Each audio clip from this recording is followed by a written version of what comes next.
Hello everyone, this is D Kumar. आज आपण हे शब्द यांचा इंग्रजीमध्ये वापर कसा केला जातो हे शिकणार आहोत आणि त्यांचा अर्थ मराठीमध्ये काय असतो हे पण बघणार आहोत. ज्यामध्ये आहे whenever, wherever, whoever, whichever, whatever. म्हणजे हे जे WH टाईपचे जे शब्द आहेत यांना आपण प्रोनाऊन आणि ॲडव्हर्ब म्हणत असतो. यांच्यासोबत जर एव्हर शब्द लागला, एव्हर, तर त्यांचा वाक्यामध्ये वापर कसा होतो आणि त्यांचा अर्थ काय निघतो हे आज आपण बघणार आहोत. तर चला सुरू करूया. सगळ्यात पहिले बघूया आपण व्हेनेवर.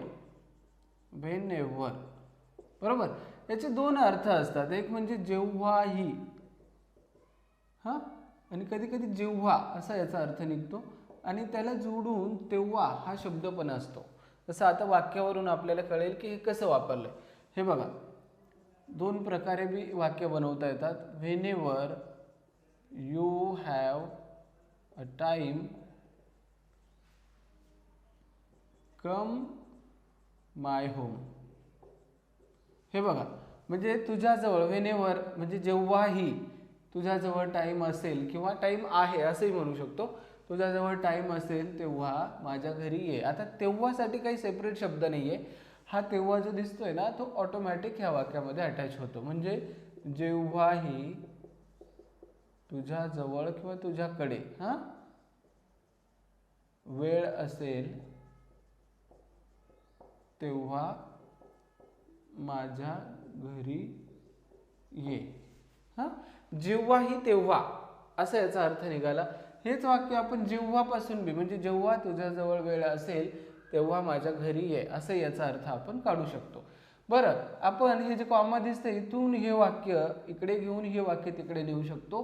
आणि व्हेनेवर दोन वाक्य जोडायला कंजंक्शन म्हणून याचा वापर आपण करू शकतो. म्हणजे come my home whenever you have a time असे वाक्य बनवता येतं. अर्थ काढताना कधी जेव्हाही कधी जेव्हा असं आपण इथे घेऊ शकतो. मध्ये तेव्हा आपल्याला वापरता येतं. म्हणजे जेव्हाही तुला काम करायचं असेल तेव्हा काम कर असं म्हणतो. जेव्हाही तुला जायचं असेल तेव्हा तू जाऊ शकतो. म्हणजे whenever you want to go you can go. किंवा असंही वापरू शकतो, you can go whenever you want to go. म्हणजे जेव्हाही तुला जायचं असेल तेव्हा तू जाऊ शकतो. असं जेव्हाही तेव्हा असा याचा अर्थ निघतो. किंवा जेव्हा तेव्हा असे आपण अर्थ घेऊ शकतो. चला नेक्स्ट आपण बघूया.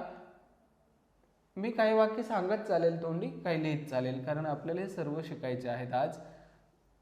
पुढचं आहे व्हेरेवर. व्हेरेवरचा अर्थ काय? जेथेही किंवा जेथे. आणि इकडे काय येणार मग? तेथे. ओके, म्हणजे दोन प्रकारे वाक्य बनवता येतात त्यांचे. Wherever, wherever you want to live you can live. आता हे बघा, हे असंही म्हणता येईल आपल्याला, you can live wherever you want to.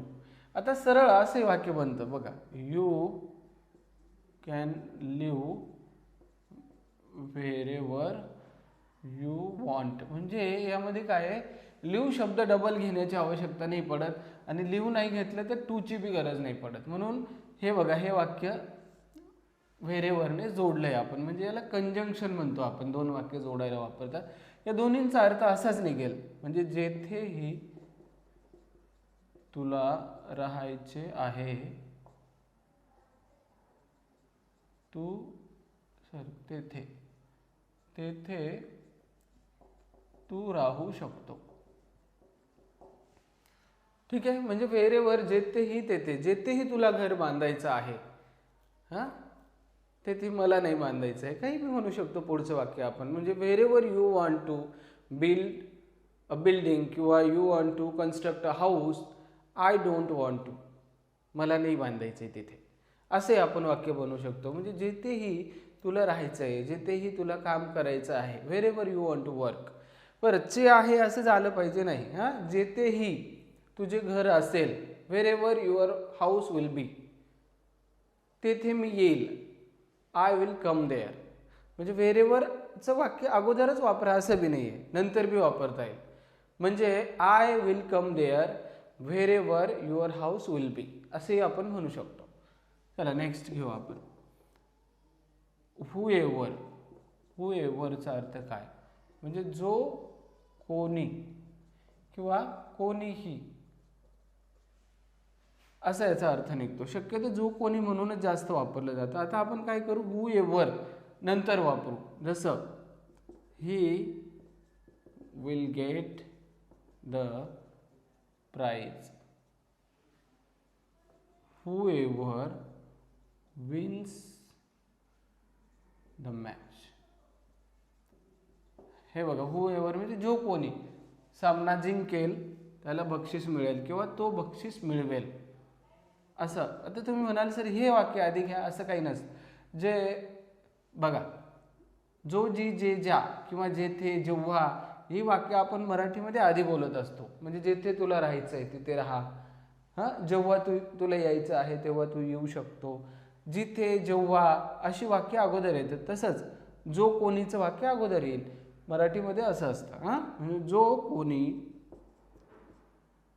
सामना जिंकेल तो बक्षीस मिळवेल. तुम्हाला वाटत असेल सर इथं फ्युचर टेन्सचं काही आहे का, जिंकेल लिहिलंय, तसं काही नाही आहे. हे बघा, याच्यावरती डिपेंड करतं ते. म्हणजे हे जर सिम्पल फ्युचरचे पुढचं वाक्य सिम्पल प्रेझेंटच असतं. हे इथं जरी सिम्पल पास्ट असेल तरी हे वाक्य सिम्पल प्रेझेंटच असतं, म्हणून हे सिम्पल प्रेझेंटमध्ये आलंय.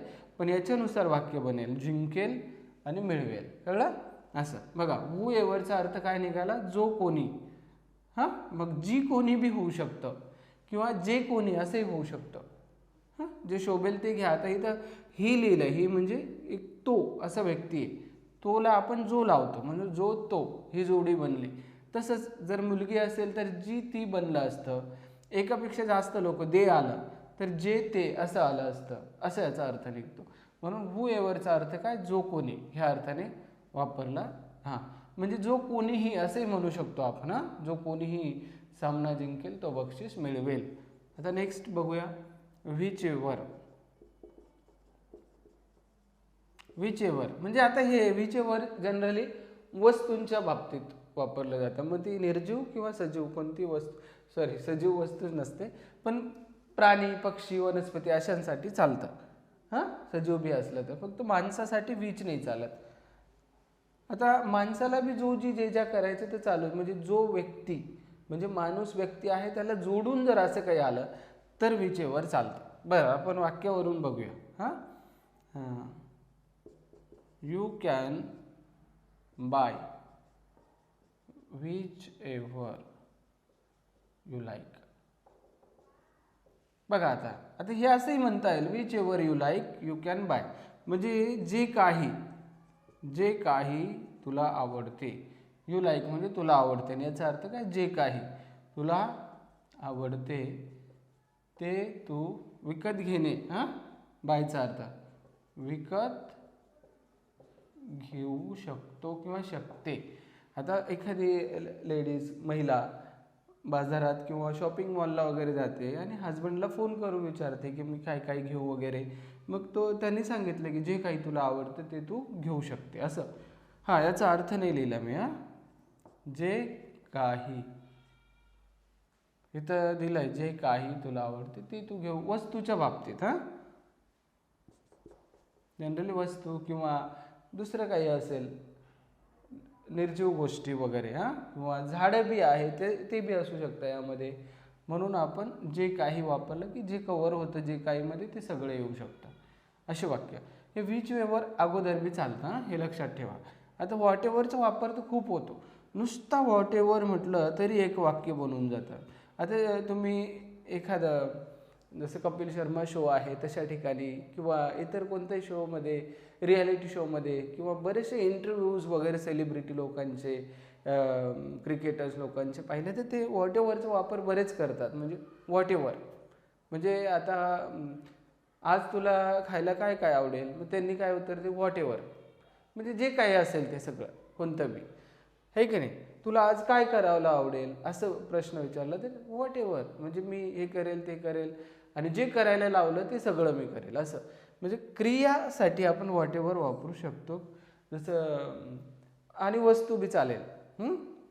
खाण्यामध्ये जसं मी सांगितलं त्याप्रमाणे तुला काय करायला आवडेल त्यामध्ये बी मी सांगितलं. तर वाक्य बघूया आपण. हां, व्हॉट एव्हरचा अर्थ बी काय, जे काही किंवा काहीही. आता हे याचा अर्थ तेच आहे, हां, जे काही किंवा काहीही. पण हे काय वस्तूंच्या बाबतीत जनरली. आणि इथे बघा आता वाक्यावरून दोन्हीतला फरक कळेल. हां,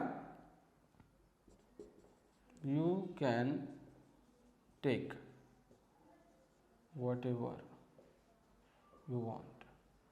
तुला जे पाहिजे ते तू घेऊ शकते. हां, किंवा तुला जे पाहिजे ते तू खाऊ शकते.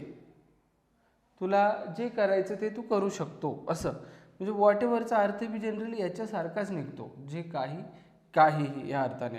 मग याचा असाही वापर होऊ शकतो, whatever you want you can take. Whatever you will tell me I will tell to another. जेही तू मला सांगशील, जेही म्हणजे जे काही, ते मी दुसऱ्याला सांगेल. असं ह्या प्रकारे आपण what ever, which ever, who ever, where ever, when ever यांचा वापर करू शकतो. तुम्हाला व्हिडिओ आवडला असेल तर नक्की लाईक करा, चॅनल सबस्क्राईब करून घ्या. भेटूया नेक्स्ट व्हिडिओमध्ये. तोपर्यंत हॅव अ गुड डे. जय हिंद.